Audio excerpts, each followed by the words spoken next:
نحمده ونصلي على رسول الكريم عاقبة للمتقين خاتم النبيين سيد الأنبياء والمرسلين أما بعد فأعوذ بالله من الشيطان الرجيم بسم الله الرحمن الرحيم رب اشرح لي صدري ويسر لي أمري واحلل عقدة من لساني يفقهوا قولي رب زدني علما اللهم فقهنا في الدين ربي يسر ولا تعسر وتمم بالخير السلام علیکم ورحمۃ اللہ وبرکاتہ۔ کیسی ہیں میری تمام بہنیں؟ امید کرتی ہوں سبھی خیر و عافیت کے ساتھ ہوں گی الحمدللہ۔ یہاں پر آج ہم تمام بہنیں دوبارہ سے، آج کا پہلا دن ہے اس ویک کا، ہم موجود ہیں اللہ سبحانہ تعالیٰ کی وجہ سے، اس کی پرمیشن سے، اس کی اذن سے الحمدللہ۔ اللہ سبحانہ تعالیٰ یوں ہی ہمیں ان کلاسز سے جوڑے رکھے، بنائے رکھے ہمیشہ ہمیشہ کے لیے، تاکہ ہم یہاں پر اللہ کے کلام کا علم حاصل کر سکیں، سیکھ سکیں کچھ تو، اور اس پر عمل بھی کر سکیں۔ اللہ سے دعا کرتے ہیں کہ اللہ ہم سب کو اپنی حفاظت میں رکھے، امان میں رکھے، ہم سب کو صحت اور عافیت دے، اور تمام دنیا امت مسلمہ کے لیے بھی دعا گو ہیں کہ ہم سب کو ایک اور نیک بنا دے، ایک دین اسلام کے پرچم تلے ہمیں زندگی جینے کی توفیق سے نوازے، آمین یا رب العالمین۔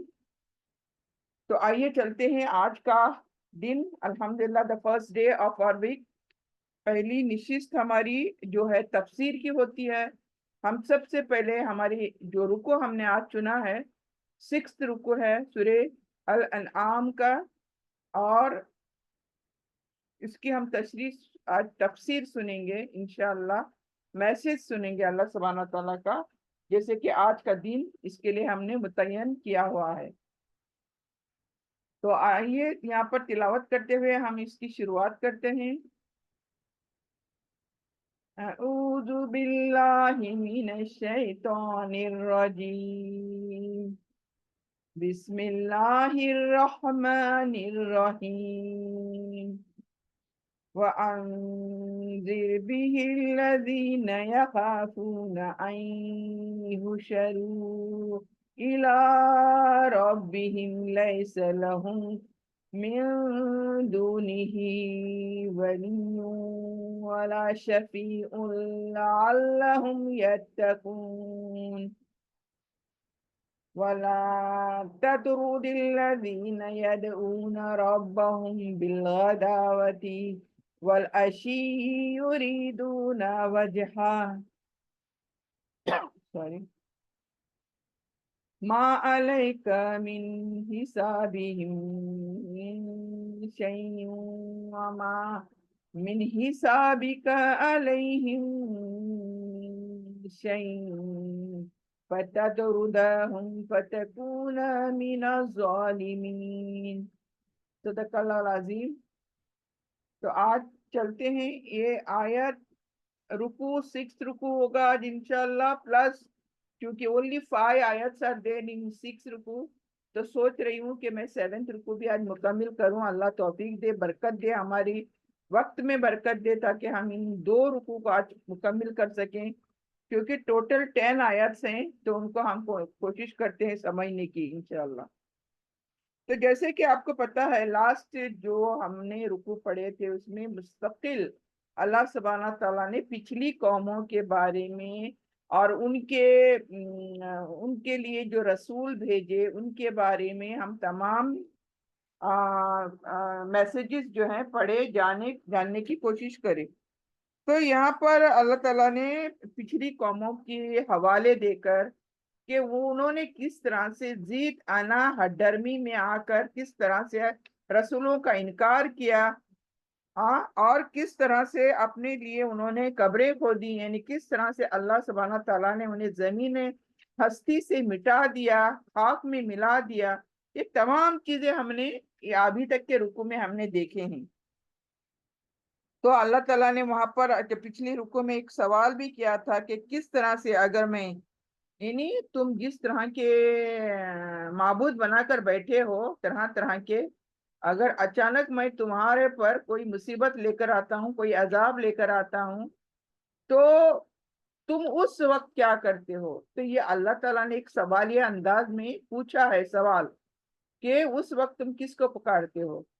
تو کوئی شک نہیں کہ اس وقت جو حقیقی معبود ہے اللہ سبحانہ تعالیٰ کو ہی سبھی پکارتے ہیں، چاہے وہ کافر ہو، چاہے وہ مشرک ہو، چاہے وہ منافق ہو، کوئی بھی ہو، لیکن اس وقت وہ صرف اور صرف اللہ کو پکارتا ہے، اپنے تمام معبودوں کو چھوڑ دیتا ہے۔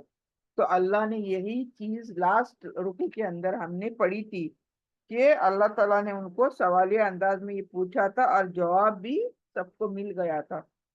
تو یہاں پر اب آج ہمیں 51 آیت ہم شروع کرتے ہیں یہاں پر آج انشاءاللہ۔ وَأَنذِرْ بِهِ الَّذِينَ يَخَافُونَ أَن يُحْشَرُوا إِلَىٰ رَبِّهِمْ لَيْسَ لَهُم مِّن دُونِهِ وَلِيٌّ وَلَا شَفِيعٌ لَعَلَّهُمْ يَتَّقُونَ۔ تو یہاں پر اس کا ہم تفسیر پہلے جانیں گے، تفسیر کے بعد اس کی تفسیر دیکھیں گے۔ اللہ سبحانہ تعالیٰ فرما رہا ہے 51 میں، اور اس قرآن کے ذریعے ان لوگوں کو ڈراؤ جو اس بات کا خوف رکھتے ہیں کہ انہیں اپنے رب کی طرف جمع کیے جائیں گے، جبکہ اس کے سوا نہ ان کا کوئی حمایتی ہوگا اس دن، اور نہ کوئی سفارش کرنے والا ہوگا، شاید کہ وہ پرہیزگار بن جائیں۔ تو یہاں پر اللہ سبحانہ تعالیٰ 51 میں کیا کہہ رہا ہے؟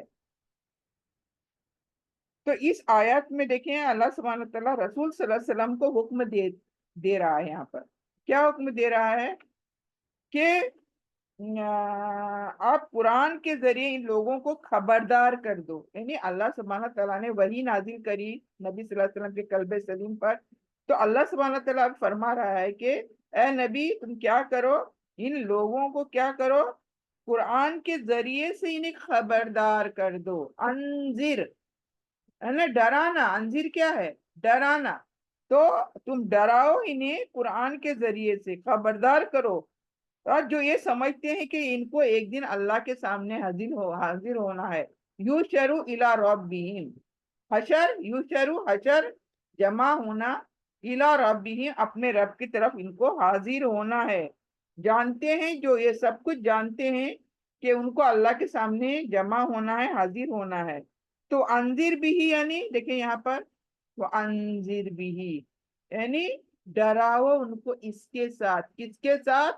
بھی ہی آیا، قرآن کے ساتھ ڈراؤ۔ کیا یعنی اللہ تعالیٰ نبی صلی اللہ علیہ وسلم سے کہہ رہا ہے کہ ان کو خبردار کر دو، قرآن کو صرف تلاوت کے لیے نہیں، خالی پڑھ کے اوپر اٹھا کے رکھنے کے لیے نہیں، تلاوت کر کے ہم کیا کرتے ہیں؟ ایٹ دا موسٹ تلاوت کرتے ہیں، وہ بھی تلاوت صحیح نہیں کرتے، ٹوٹی پھوٹی تلاوت کرتے ہیں، وداؤٹ تجوید، وداؤٹ مخرج پراپر تلاوت کرتے ہیں، سمجھتے ہیں کہ ہم نے تلاوت کر لی بس، دیٹس آل۔ ہم قرآن پڑھے، وہ آپ صحیح ہے غلط ہے کس نے دیکھنا ہے؟ ہم یہ بھول جاتے ہیں کہ ہم جو کچھ کر رہے ہیں وہ اللہ حساب لینے والا ہے۔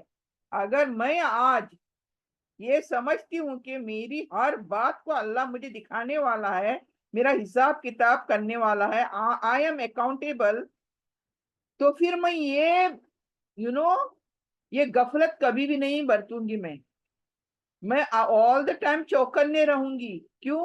مجھے اللہ کا ڈر ہے، مجھے اللہ کا خوف ہے۔ پتہ نہیں اللہ تعالیٰ نے میں نے جو بھی کچھ کیا ہے آج، جتنی نمازیں پڑھی، جو بھی کچھ کرا، جتنی عبادتیں کری، جتنے قرآن پڑھے، کیا کچھ اللہ کے یہاں پر منظور ہوا؟ آئی ڈونٹ نو، نہیں معلوم مجھے۔ تو میری فکر کیا ہونی چاہیے آج؟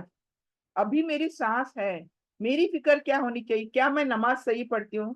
ہاں میں صحیح پڑھتی ہوں، میری امی پڑھتی تھی، میری دادی پڑھتی تھی، ویسا میں پڑھتی ہوں؟ نہیں، سوری ٹو سے، یہ سب اب نہیں چلنے والا۔ یہ کسی زمانے میں چل نکلا کہ میری امی جیسا پڑھائی ویسا میں پڑھتی، میری امی جو کچھ کرتی ہوں وہ میں کرتی ہوں، میں صحیح ہوں۔ غلط ہے یہ عقیدہ۔ ہمیں آج سب کچھ موجود ہے فنگر ٹپ پر، میں نماز صحیح پڑھتی ہوں نہیں صحیح پڑھتی ہوں مجھے دیکھنا پڑے گا۔ I have to go through the books۔ آج بکس ہیں،